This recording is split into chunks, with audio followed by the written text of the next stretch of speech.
Hey, Kevin! Kevin! Hey, Kevin! Is Dad! Buick boy! Can I use this? Is this good? Hey, Kevin! I don't want to scare him. Let me call him real quick. Give him a call. Yeah, shoot him with a shoot call. See if he answers. Hey, What? we need you. We need your help. We have questions. Sorry I couldn't hear you. All right, so guys, if you hadn't figured out already, today's video is sponsored by Raycon and their awesome earbuds. And Raycon is on a mission to prove that you don't have to pay an arm and a leg for high quality sound. And as you guys can tell, I use it to filter out all sorts of unwanted noise in the shop when I need to focus on getting a job done. So you can get a pair and a spare and still have less money out than what you would have on another big techie brand earbuds. So not only was I listening to sound and oblivious to what else was going on in the shop, I can receive a phone call, I can hear my text messages, hear my other notifications while I'm listening to music. And it's great when you know, I'm really focusing on getting some work done, because like sometimes you just need to cancel out the outside world and focus on the job you have at hand. I can listen all day while I'm in the shop with their 8 hours of playtime and then pop them back in the magnetic recharging case for 32 hours of battery life in these things. It's just awesome. So Raycon's come with several customizable features that allow you to change how they fit into your ear, because these suckers, once they're in, they don't come out. I use them while I'm mowing my yard on my mower, bouncing around through all the different things, and I'm probably gonna start talking louder here because you really can't hear much of anything due to their noise isolating features. So click the link in the description box or go to buyraycon.com/winwithksr to save 15% on your Raycon purchase. Thanks again to Raycon for sponsoring the video. Let's get back into working on the Cutlass.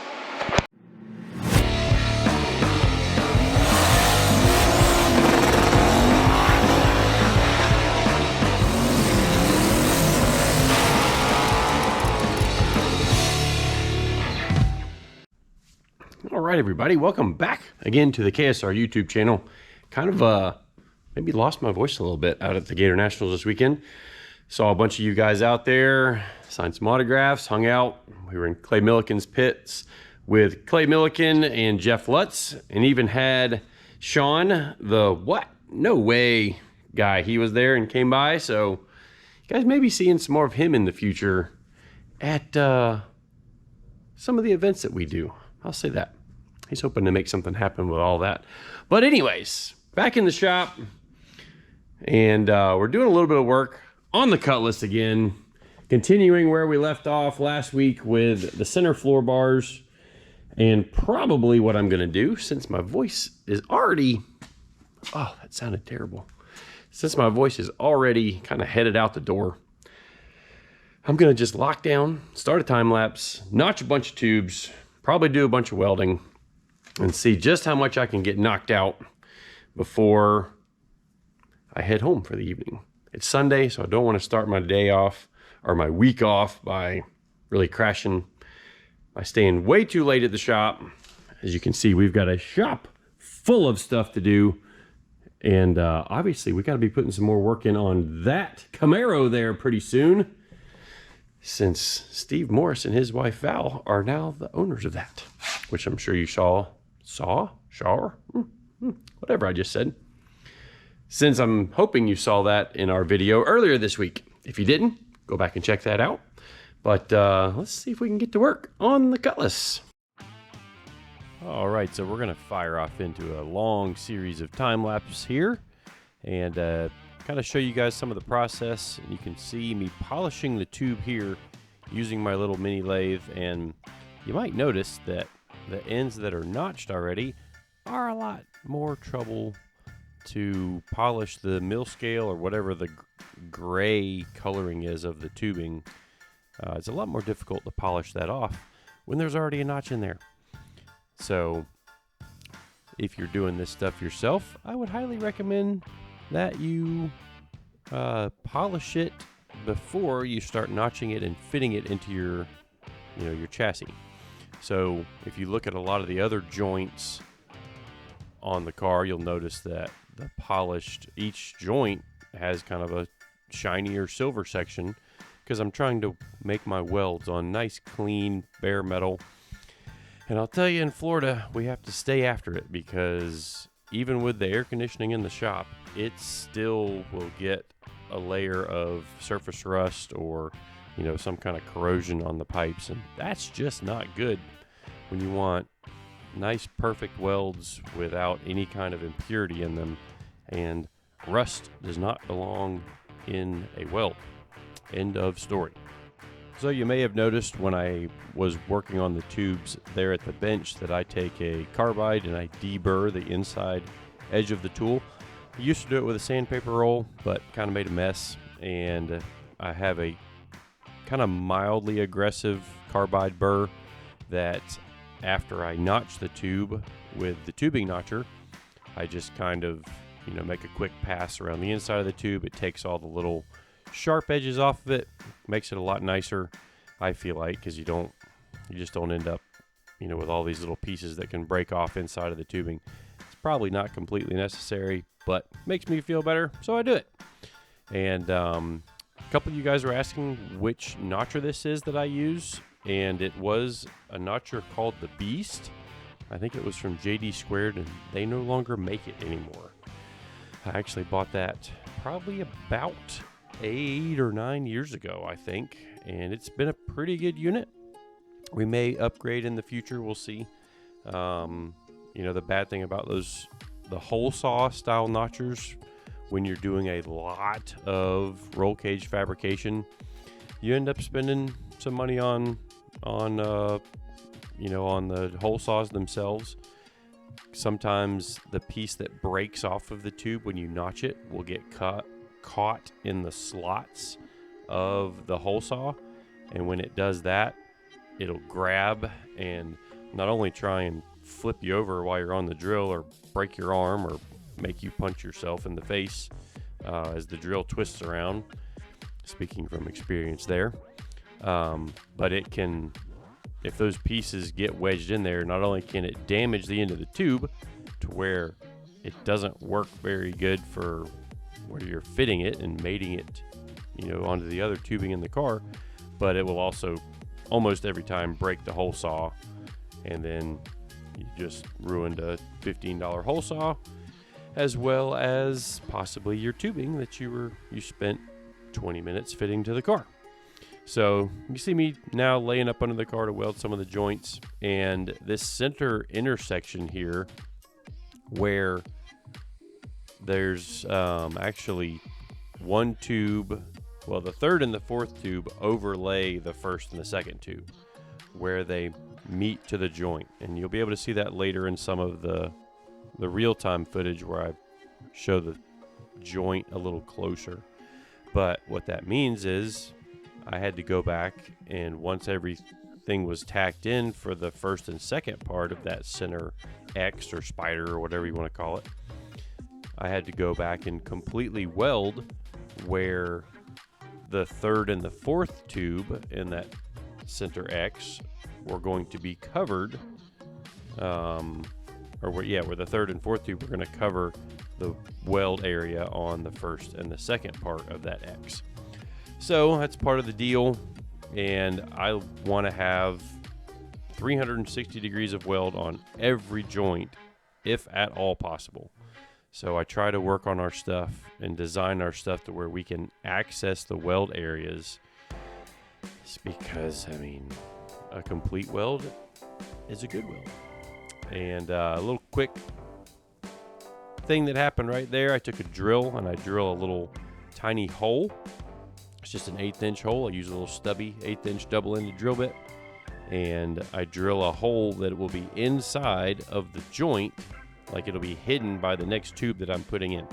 That just gives the air somewhere to go once it's being heated up inside of the tube while you're welding it, because that tube, you know, as you are sealing up the ends of it, the air that is heating up inside of that tube is trying to get out of that tube. And what will happen is that as you get right to the end of welding the joint, the air will rush out, and the natural air has impurities in it that do not lead to you getting really good welds.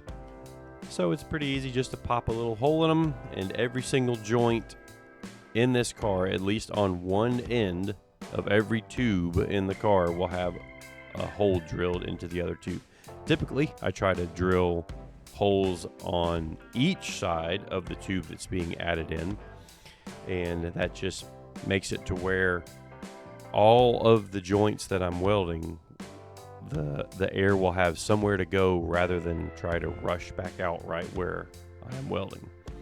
So went ahead and got the straight pieces made. So that actually brings us to 8 tubes that we have added in this episode so far.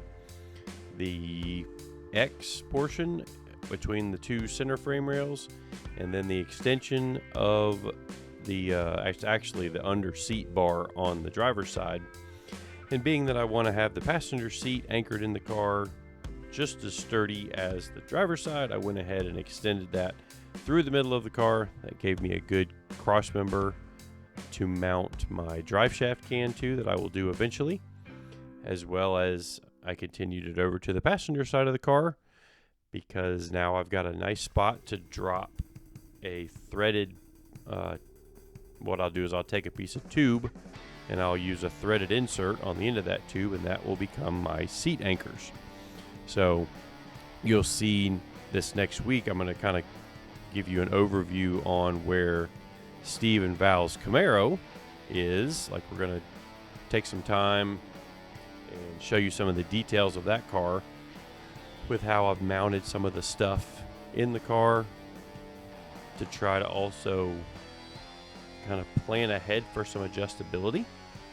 Like, you may have noticed that car has adjustable seat mounts. Well, my car will have adjustable seat mounts in it as well. They're the same 1/4 inch thick aluminum brackets that we use in the road race cars, and we've had really good luck with them there.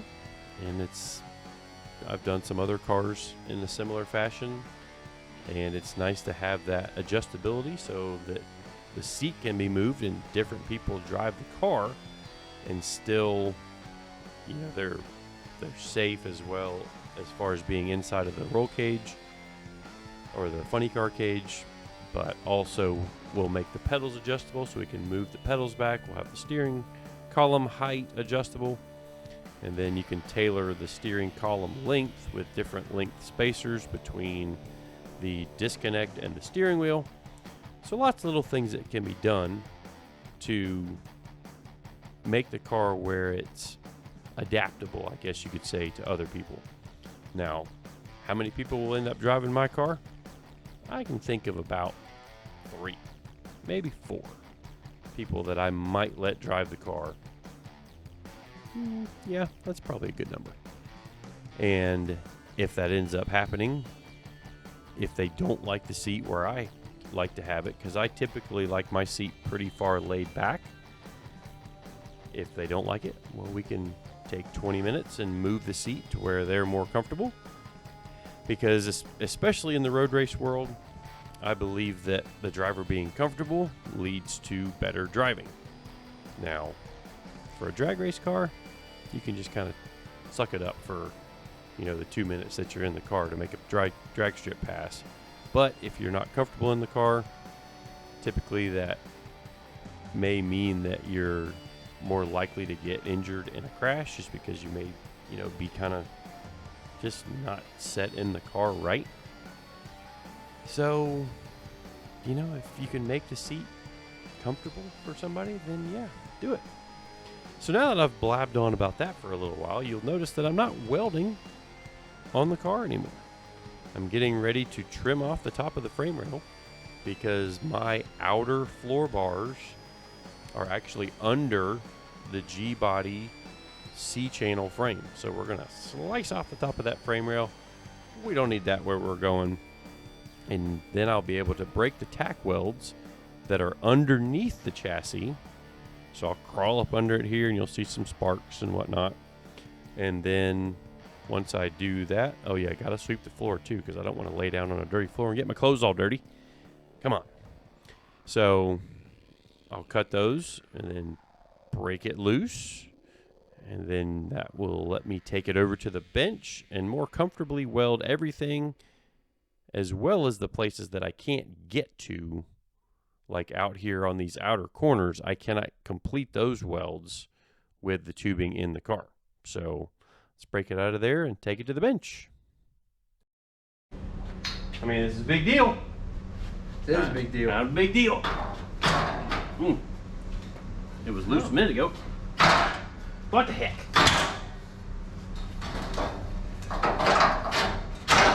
There it goes. Oh, sweet.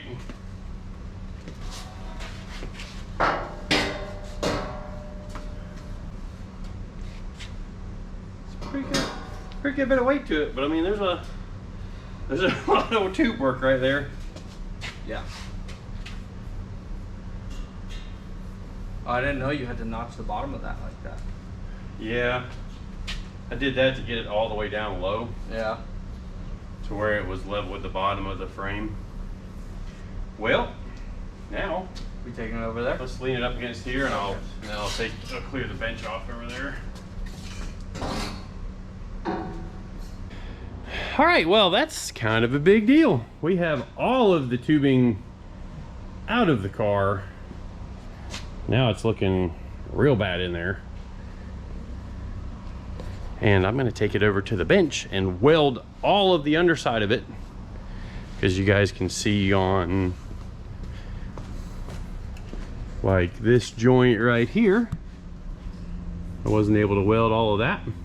And then when I get it back down in the car, I'll be able to weld all the way around. Might not be able to get that little spot right there, but that'll be okay. Of course, I nicked it with the cutting disc when I was taking it out, but that'll be okay. But you see, we got pretty good fitment everywhere. Some of them I've welded. Ooh, got a little gap there we'll have to fill. That's no biggie. Same with this up here. This was, I'll be able to weld all of that now that it's out of the car. And then we'll put it back down in the car, and then the next move will be to drop the body down onto the cage or the chassis and continue going upwards with the roll cage. And that's exciting, real exciting.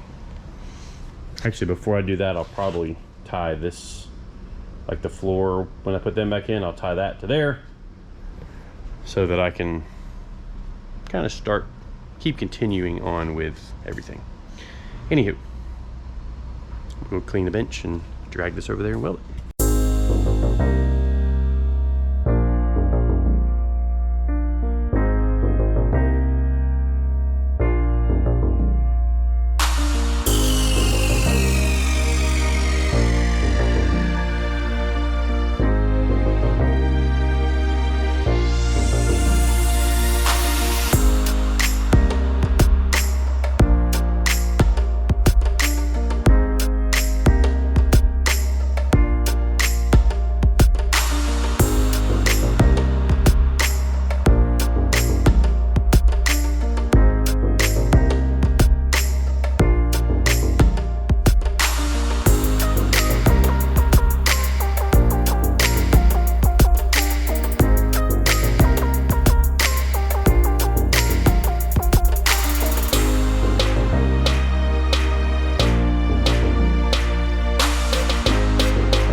about you guys, but I'm curious about just how much that part weighs. So, let's see, we got the scale on. Yeah, that's about right.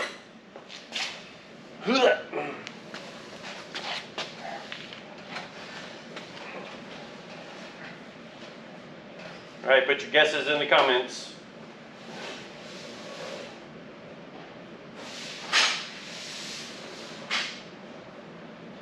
What's your guess, Eddie? 69 pounds. Really? I mean, am I close or what? 59.23332. I got one of the digits. Oh, I thought I had it balanced there. That would have been weird. All right, so the underside, all the underfloor bars, basically right at 60 pounds. I still have a bit more welding to do. Don't know if it's half a pound worth, but all of these inner joints still need to be finished up, including the bottom of the middle spider thing. I'm calling that a spider, even though it's only got 6 legs. It's a 6-legged spider. But maybe that's, I don't know, that's probably a couple of pieces of filler rod. It's probably not a half a pound though. But once I get this welded, then we'll put it back in the car. Hey, can I get your help? No, I'm busy. Ah. All right, I gotta go help Eddie. But that's gonna wrap up this video. Thank you all for watching and subscribing, commenting, sharing, all that good stuff. And we'll see you next time.